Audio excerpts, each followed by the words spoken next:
Udah nggak bener ini demonya, udah anarkis. Gimana nih mahasiswanya udah mulai bakar-bakar fasilitas umum, ngejarah rumah warga. Udah nggak bener ini demonstrasinya, ini udah anarkis ini. Pak, mahasiswa sekarang ini kan kelahiran 2003, 4, 5, 6, 7 kan ya. Gen Z kan, bahkan ada beberapa yang Gen Alpha.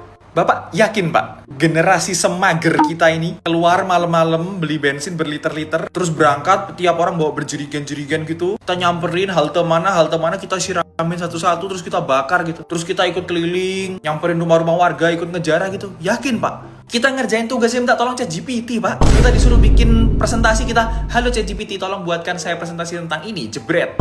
Kita Pak, generasi Gen Z ini ngebakar halte Pak. Kayak nggak mungkin deh. Mending duit kita dipakai buat beli kopi kenangan 1 liter Pak, daripada beli bensin bakar-bakar halte. Ngapain? Yakin Pak itu beneran mahasiswa? Yakin bener-bener orang yang ikut demo yang pengen menyampaikan aspirasinya? Bukan kiriman itu? Bukan provokator-provokator nggak jelas itu? Saya bukan orang yang mendukung penjarahan rumah-rumah pejabat kemarin. Dari kejadian yang terlanjur sudah terjadi kemarin, ada satu pesan besar yang perlu kita manfaatin dan kita ambil. Stop hedonisme dan juga selebritas politik. Flexing. Betul. Ya. Lihat siapa yang kemudian akhirnya rumahnya terjarah. Orang-orang yang kemudian Syahroni dengan flexingannya, Uya-Kuyap, Eko Patrio dengan gue kan artis segala macam. Sri Mulyani dengan kalimat tondefnya. Artinya dari momentum ini jadikan sebagai refleksi kepada politik negeri ini. Stop selebritas politik, hedonisme politik, kembalikan politik kepada relnya, yaitu ngomongin gagasan, ide, perdebatan, dan juga kesederhanaan. Itu yang bisa kita ambil contoh, Mbak. Mulai dari apa? Kita pertama harus reform secara sistemik, kedua reform secara kultural.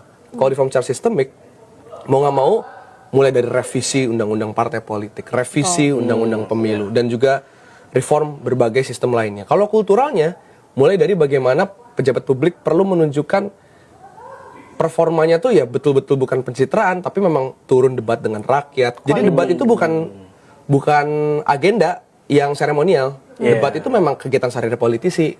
Which debat itu kan menyerap aspirasi. Betul. Itu pesan moral contoh dari penjarahan yang sudah terlanjur terjadi. Jadi poin saya dibanding nyari dalangnya siapa, fokus kepada bagaimana kekeosan ini menciptakan tatanan kultural yang baru untuk masyarakat. Jangan sampai ada lagi politisi yang berucap tone deaf gitu.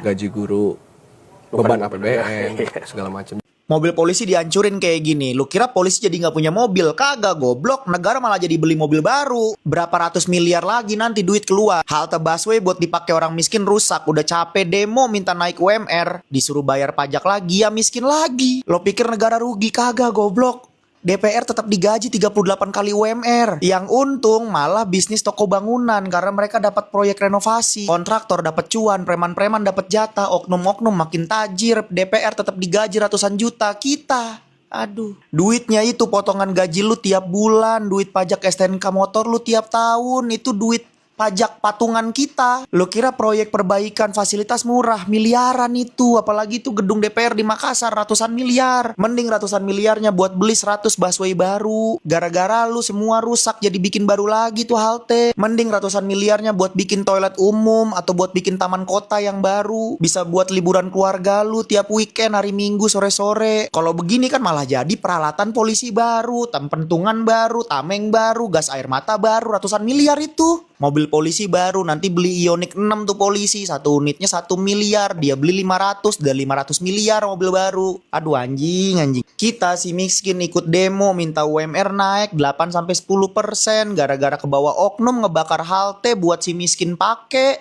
Bayar pajak lagi, miskin lagi kita.